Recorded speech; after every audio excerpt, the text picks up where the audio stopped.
인사하십시다. 참 잘 오셨습니다. 사랑합니다. 사랑합니다. 사랑합니다.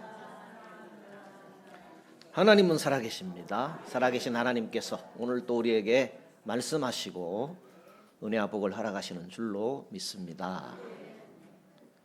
이스라엘 백성들이 홍해 바다를 건넌 지 40년이 지났습니다. 이제 요단강만 건너게 되면 광야 생활은 끝이 나게 됩니다. 앞장 3장 15절을 보게 되면 이스라엘 백성들이 요단강에 도착한 시기는 요단강 물이 언덕에까지 넘치는 그런 시기였습니다. 언덕까지 물이 넘치다 보니까 인간의 방법과 수단으로는 그 요단강을 도저히 건널 방법이 없었습니다. 몸에 거두는 시기다 그랬습니다. 그때는 우기철이라 요단 강물이 언덕에까지 늘 차고 넘쳤던 것입니다. 넘쳐나는 그 요단 강물을 바라보면서 백성들이 어떤 생각을 가졌을 것 같습니까? 모두가 절망스러워했을 것입니다. 그렇지만 하나님께서는 여호수아를 통하여서 특별한 방법으로 요단강을 건너게 하셨습니다. 3장 17절을 보면 이렇게 기록되어 있지요. 여호와의 언약궤를 맨 제사장들은 요단 가운데 마른 땅에 굳게 섰고 그 모든 백성이 요단을 건너기를 마칠 때까지 모든 이스라엘은 그 마른 땅으로 건너갔더라 그랬습니다. 어느 누가 상상이나 이런 일이 일어날 줄을 생각했겠습니까? 그 시각 그곳에서 요단강을 건너게 되는 마른 땅같이 건너게 되는 모든 사람들은 지금 그 놀라운 기적을 체험하면서도 무슨 일이 벌어졌는지 실감하기 힘들었을 것입니다. 그 모든 백성들이 건너기를 마쳤습니다. 그때 여호와께서 여호수아에게 이런 말을 하지요. 각 지파에서 한 사람씩 12사람을 택하여서 제사장들이 서 있는 곳에 돌 12개를 치하라 하고 말씀합니다.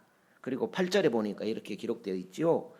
이스라엘 자손들이 여호와의 명한 대로 행하되 돌 12를 치했다라는 거죠. 여호와께서 여호수아에게 이르신 대로 이스라엘 자손들의 지파수를 따라 요단 가운데서 돌 12를 취하여 자기들의 유수갈 곳으로 가져다가 거기 두었더라. 또 여호수아가 또 요단 가운데 곧 언약궤를 맨 제사장들의 발이 선 곳에 돌 12를 세웠더니 오늘까지 거기 있더라. 다른 번역본들을 보게 되면 제사장들의 발이 선 곳에도, 여기는 선 곳에 그랬는데 선 곳에도 돌 12를 세웠더라 이렇게 번역되어 있는 것을 발견할 수 있습니다. 우리 본문은 언약궤를 맨 제사장들은 아직 요단강 가운데 서 있습니다. 그리고 백성들은 모두 이제 요단강을 건넌 그런 시점입니다. 여호수아는 각 지파대로 돌 한 개씩 12돌을 가져오게 합니다. 그리고 그 돌을 숙소에 두라고 합니다. 그러니까 돌과 함께 자라는 것이죠. 그리고 또 다른 12돌을 다른 곳에서 취해가지고 12제사장이 아니고 제사장들이 언약궤를 들고 서 있는데 그 돌을 취하였던 그곳에 다른 곳에서 취한 돌 12를 세우라고 또 세우게 한 것입니다. 우리가 이 상황을 보면서 의문점을 갖게 되지요. 그 많은 백성들이 건너는 동안 언약궤를 맨 제사장들은 요단 한가운데서 꼼짝도 못하고 서 있어야 했습니다. 그런데 8절을 보니까 각 지파의 대표들이 그들이 취한 돌을 들고 자기 진영으로 돌아갑니다. 하나님께서 왜 그곳에서 돌을 취해가지고 밤에 잘 때 같이 자라고 돌과 함께 자라고 한 것일까요? 또 다른 곳에서 돌을 가져다가 제사장들이 서 있던 그곳에도 12돌을 세우도록 했습니다. 왜 그렇게 한 것일까요? 제사장들이 서 있는 곳은 요단 물속 한 가운데입니다. 6절에서 말한 대로 표징이 되게 하려면 물 밖에 세워야 표징이 될 터인데 왜 물 속에 표징이 되게 또 세우라고 한 것일까요? 그리고 지금 요단의 물은 언덕까지 넘치는 우기철입니다. 제사장들도 한시라도 빨리 그곳에서 벗어나고 싶었을 것입니다. 두려웠을 것입니다. 언제 물이 다시 밀려올지 모르기 때문이죠.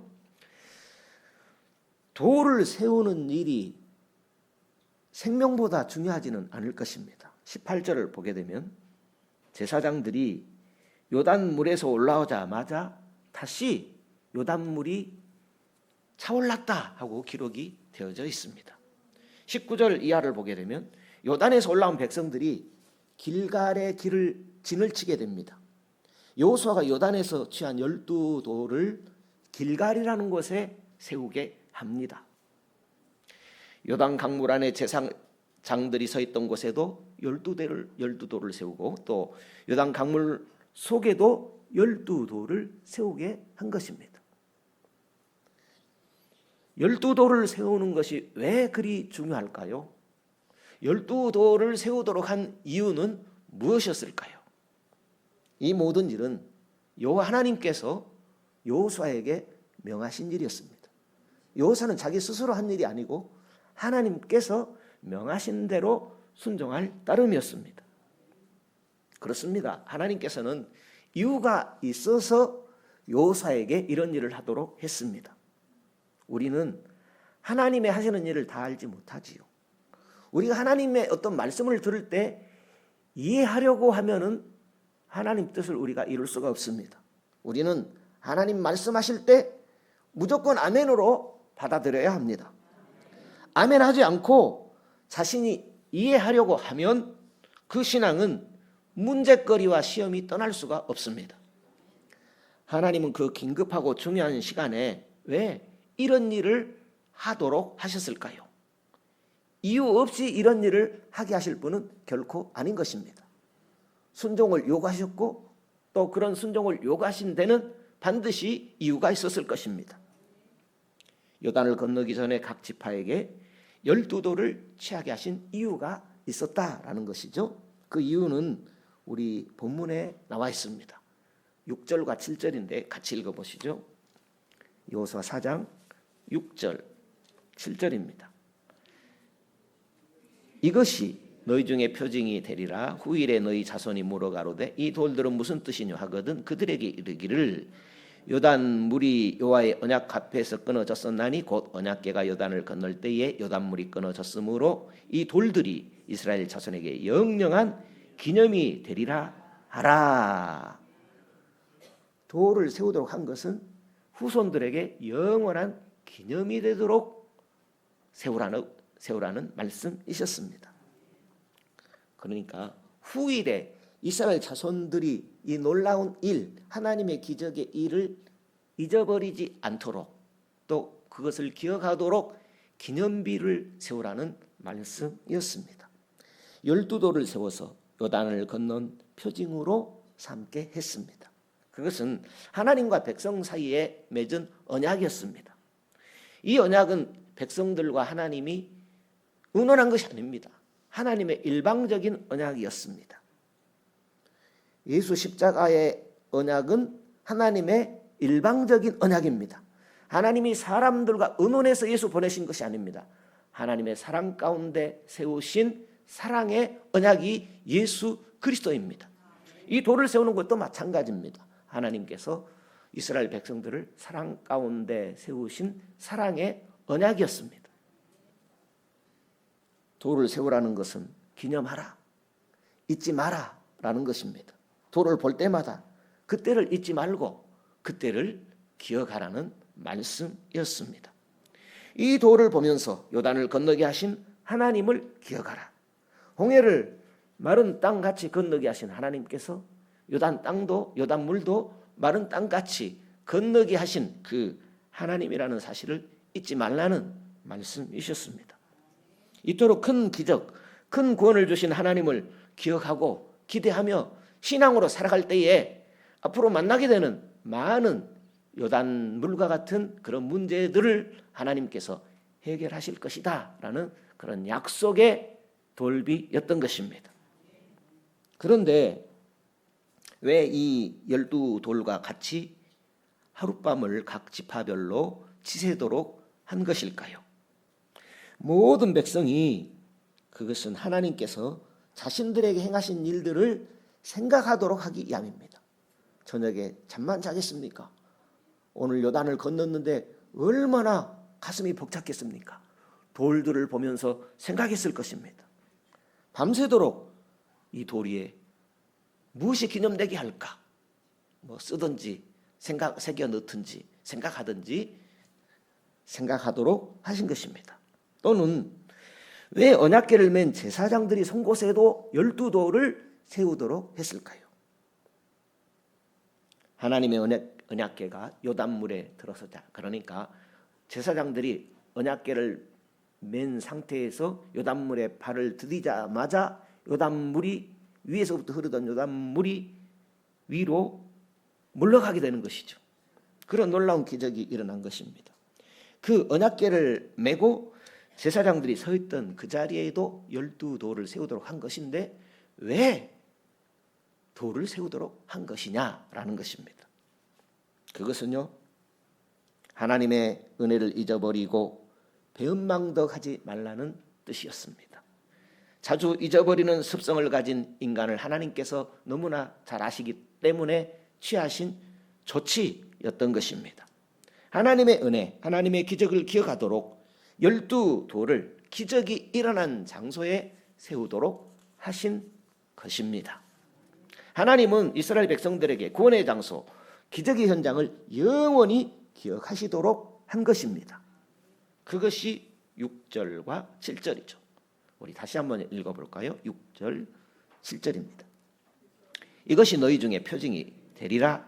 후일에 너희 자손이 물어가로되 이 돌들은 무슨 뜻이냐 하거든 그들에게 이르기를 요단물이 여호와의 언약궤 앞에서 끊어졌었나니 곧 언약궤가 요단을 건널 때에 요단물이 끊어졌으므로 이 돌들이 이스라엘 자손에게 영영한 기념이 되리라 그랬습니다.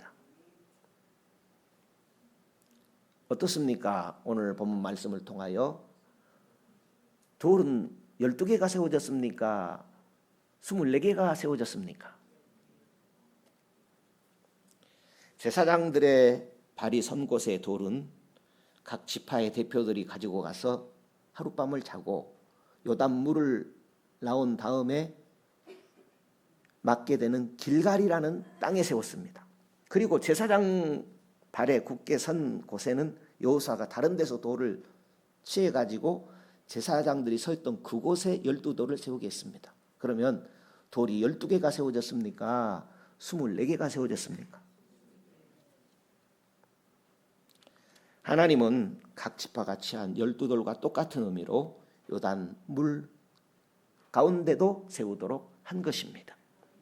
길갈에 세운 12돌은 후대에 전하는 믿음의 증표로 세웠습니다.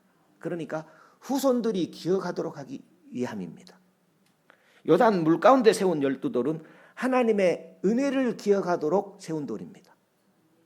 의미를 부여하자면 그렇게 부여할 수 있겠습니다. 그 돌이 오늘까지 있더라. 오늘 성경에 보면 그 돌이 오늘까지 있더라. 돌을 보고서 기억을 하는 것입니다. 법궤를 맨 제사장들이 서 있던 자리에 세운 12돌은 우기에는 감추어졌다가 건기에는 그 모습이 다시 드러나곤 했습니다. 이스라엘 백성들의 고단한 삶에 하나님께서 이 12돌을 통하여서 은혜를 주시려는 하나님의 특별한 섭리였습니다. 하나님은 이스라엘 백성들과 12돌의 언약을 요단의 물안과 요단 밖의 길갈에 세우도록 하셨습니다. 성도 여러분, 우리에게도 하나님께서 요단을 건너게 하신 은혜가 있습니다.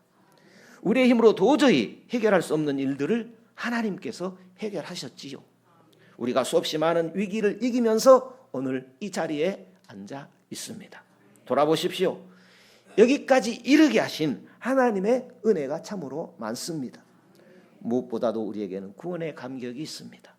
예수님 아니면 천국도 지옥도 모른 채 이 세상 지나갈 뻔했습니다. 치유의 감격을 가지도록 했습니다. 육체적으로 영적으로 우리가 알게 모르게 지나간 질병과 문제들이 얼마나 많은지 모릅니다.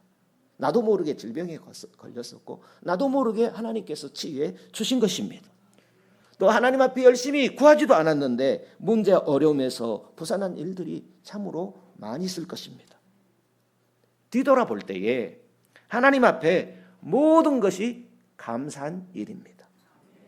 그런데 지금도 그 감격과 기쁨이 고스란히 남아있는가 하는 것이죠.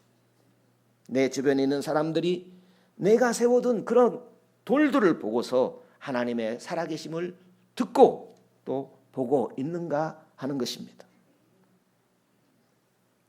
우리가 신앙생활을 함에 있어서 늦는 법은 없습니다.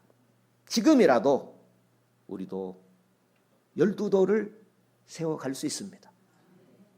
기적의 돌을, 은혜의 돌을, 신앙의 돌을 우리도 세워가면 됩니다. 돌을 세우지 않으면요, 나도 내 후손들도 하나님을 잊을 수 있습니다. 자녀들 키워보셨죠? 마음대로 되나요? 어릴 때는 부모님을 잘 따르다가 성년이 되어질수록 자기들 마음대로 하려고 합니다. 자녀들이 청소년 시기까지는 부모님을 따라 교회를 곧잘 갑니다. 그렇지만 더 자라나면서 청년이 되면서 교회를 떠나는 일들이 얼마나 많은지 모릅니다. 우리가 하나님의 은혜를 기억하지 않고 하나님의 은혜를 가르치지 않았기 때문입니다. 배우지도 가르치지도 않으니 어찌 하나님을 기억할 수 있겠습니까? 지금이라도 하나님 은혜의 돌을 세우고 다음 세대들이 그 은혜를 기억하도록 부지런히 가르쳐야 할 일입니다. 늦은 법은 없습니다.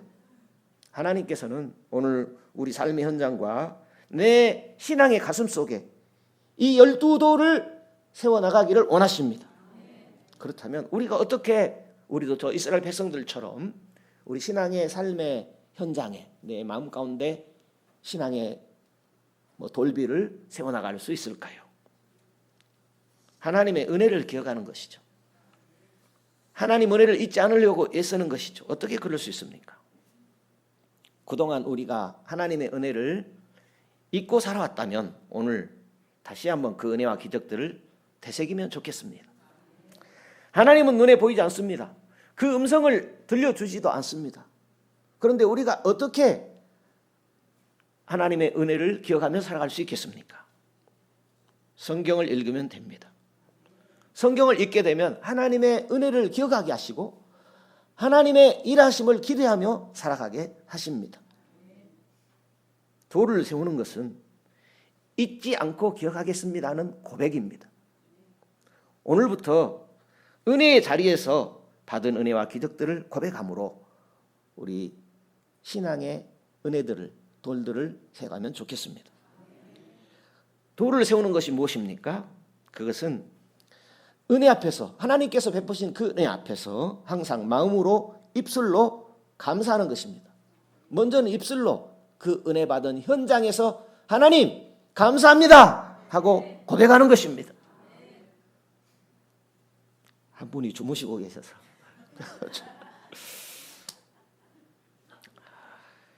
또 나아가서 우리가 하나님 앞에 감사의 예물을 드리면서 증거를 삼을 수 있습니다. 하나님은 우리가 그 자리에서 감사의 돌을 세울 때에 더 많은 요단의 문제들을 해결해 주실 것입니다. 못하실 일이 없으신 하나님이십니다. 하나님의 기적과 이적이 우리가 감사의 돌을 세워나갈 때 앞으로도 계속되어질 것입니다. 우리가 하나님의 일하심을 잊지 않을 때에 감사함으로 잊지 않을 때에 앞으로 더 놀라운 일을 우리 가운데 행하시는 하나님을 경험하게 하실 것입니다. 감사는요, 나와 내 가정에 주신 하나님의 은혜를 기억하고 고백하는 것입니다. 가족의 숫자대로, 은혜 주신 결과대로 그때마다 감사의 돌을 세우는 것이죠. 먼저는 방금 말씀드린 대로 입술로 주님 감사합니다 고백하는 것입니다. 2025년 10월 중순을 맞게 되었습니다. 금년도 2달 남짓 남은 것 같습니다. 오늘 하루 베푸신 하나님의 은혜가 있습니다. 지난 일주일간 하나님의 은혜 가운데 살았습니다. 지난 1년 가까이 하나님께서 베풀어 주신 은혜가 있습니다. 그동안 내 인생 가운데 하나님께서 베풀어 주신 은혜가 있을 것입니다. 부모님에게 또 자녀들에게 내 자신에게 하나님께서 베풀어 주신 은혜가 참으로 많이 있을 것입니다. 그런데 우리가 자주 잊어버립니다. 그러므로 우리는 삶의 흐뭇한 순간, 구원의 순간, 하나님의 은혜가 아니었으면 안 될 그 순간들, 하나님께 감사함으로 감사의 기념도를 세워나가면 좋겠습니다. 우리 드리는 새벽기도 은혜의 도를 새기는 시간 아니겠습니까? 우리 드리는 금요기도에 은혜의 기념비가 될 것입니다. 수요 기도회가 기념돌이 될 것입니다. 주일 예배도 기념돌이 될 것입니다. 하나님 앞에 드리는 모든 헌금, 감사의 행위들 기념돌이 되어질 것입니다. 집사 직분을 받고 장로, 장립을 받고 권사 취임을 하고 하는 모든 직분을 받는 것도 기념돌이 되어질 것입니다. 내가 하나님의 은혜를 기억하고 자녀들도 하나님의 그 은혜를 기억할 수 있도록 감사의 돌을, 믿음의 돌을, 신앙의 돌을 세워나가는 우리 성도님들 되시면 좋겠습니다.